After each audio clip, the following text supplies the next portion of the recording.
Ito? Ito. Oo nga, kasi mabenta siya eh. Oh.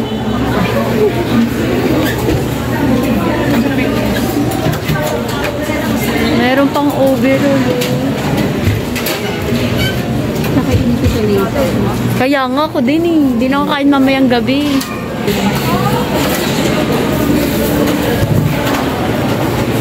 Wow, ang daming cake.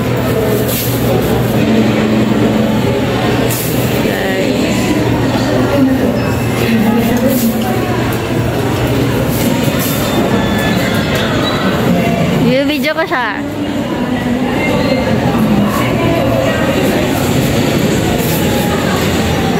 Ito kasi yung gitna. Ito yung Oreo. Blueberry cheese. Bibili ako niyan sa susunod. Ito gusto ko.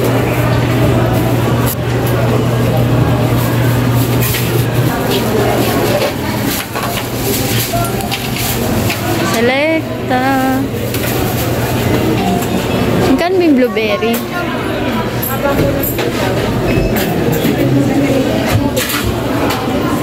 Like, tapos ka na? May take out kami from Clyde's.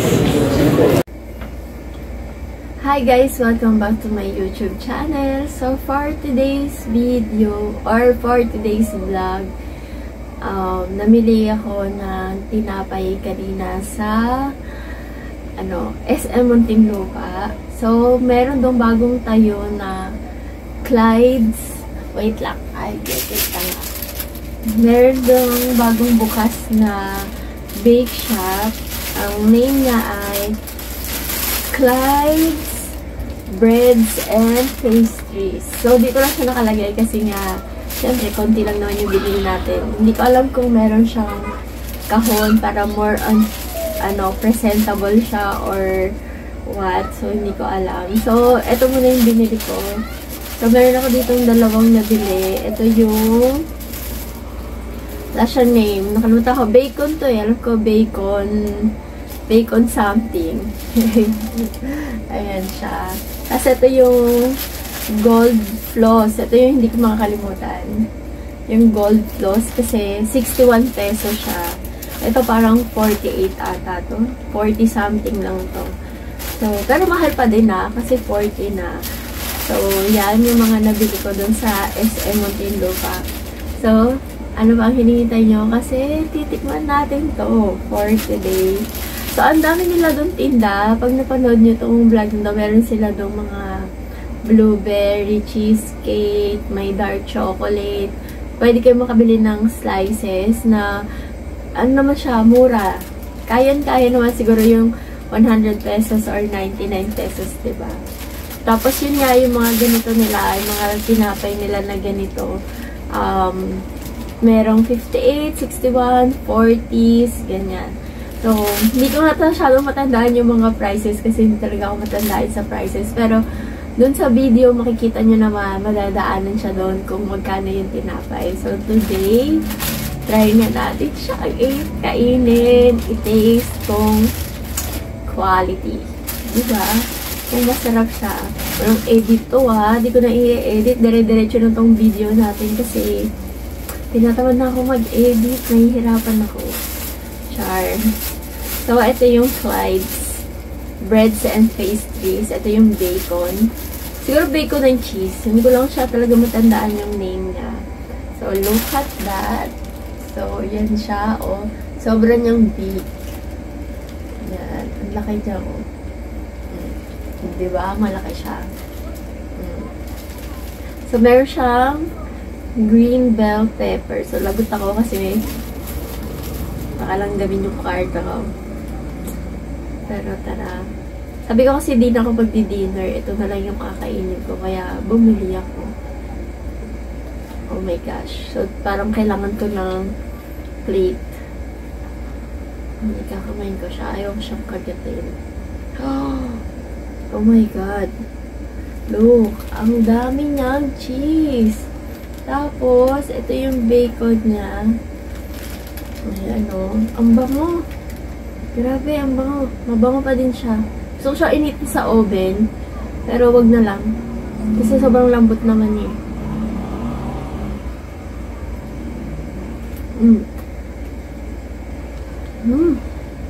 Harap oh. Nagbababilot to sa chab. Grabe, perfect yung ano na. Yung green bell, tapos yung lambot ng tinapay. Babalik ko na siya. Ang sarap.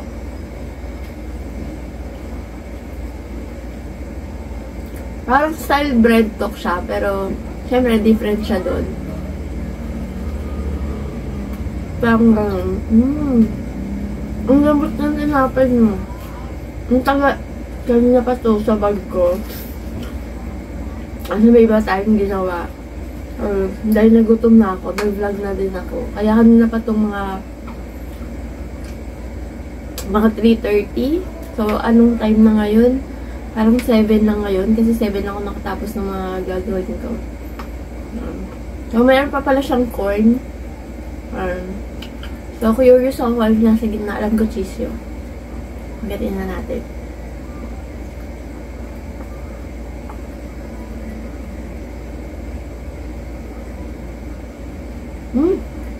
Sarap. Ay, parang mauubos ko na siya. Sobrang lambot ng tilapay niya. Natatawa ako. Sobrang lambot. Ayun, yung bacon. Meron nga siyang corn. Ano yung corn niya? Naman. Tapos green bell. Dumbbell ko. Parang ubus na siya. Ubusin ko na lang kaya. Wait lang ko muna. Para i-play ko. Unti-unting ko mamaya. Sarap.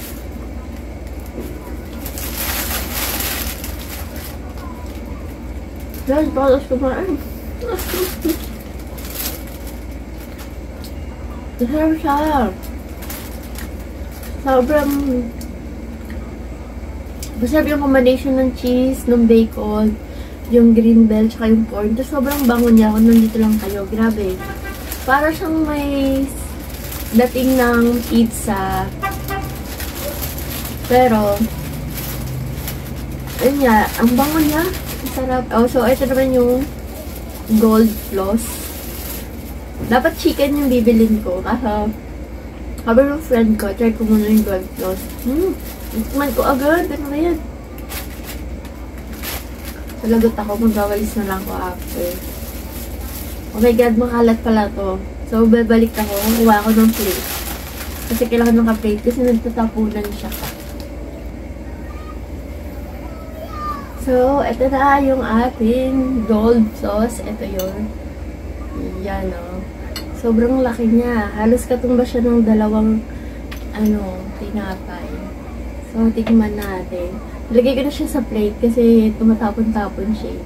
So, di ko sure kung kailangan ba siyang gamitan ng tinidor or pwede namang kamay lang. Kasi ang pagkakumakain ng tinapay, gusto ko kakamayin ko lang.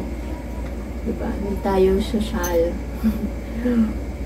Pagdating sa pagkawain tayo, wala, talot-talon lang, walang social. So, tikman natin.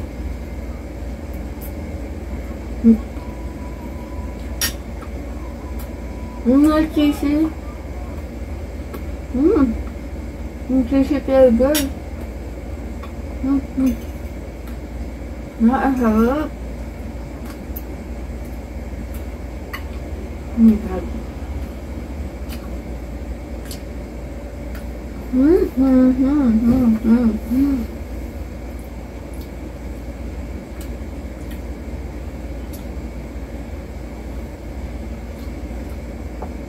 Hindi siya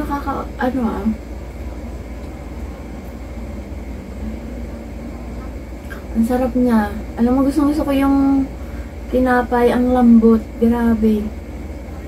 May pagka-cheesy, may cheese flavor siya. Ito. Yan. Cheese pala siya. Tapos parang plain lang naman siya. Wow.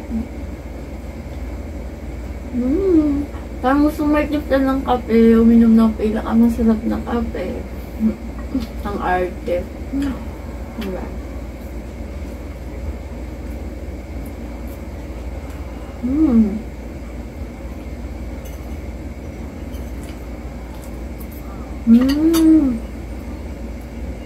Narap.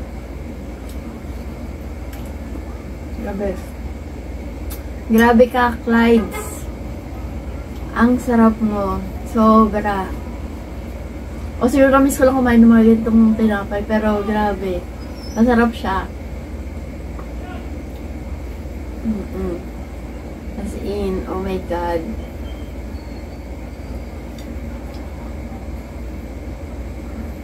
Wala pa ako sa kalagitnaan ng tinapay, pero gosh.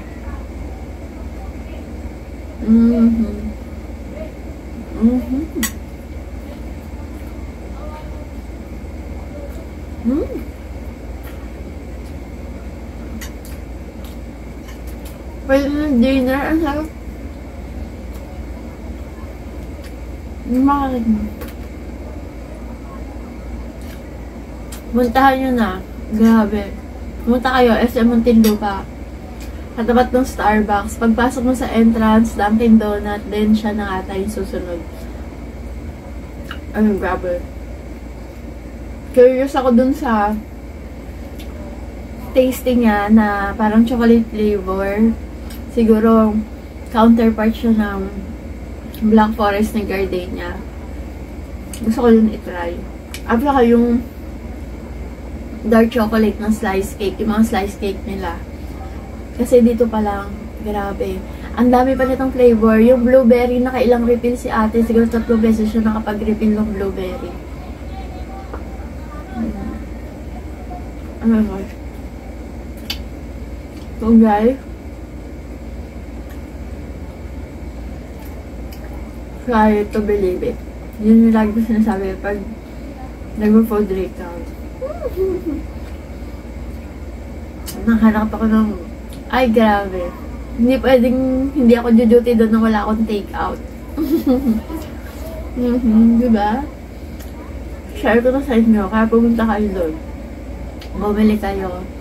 So guys, i-enjoy ko na yung pagkain nito. Thank you for watching my vlog. Don't forget to share, like, and subscribe to my channel for more food, clothes, whatever na pwede kong i-share sa inyo.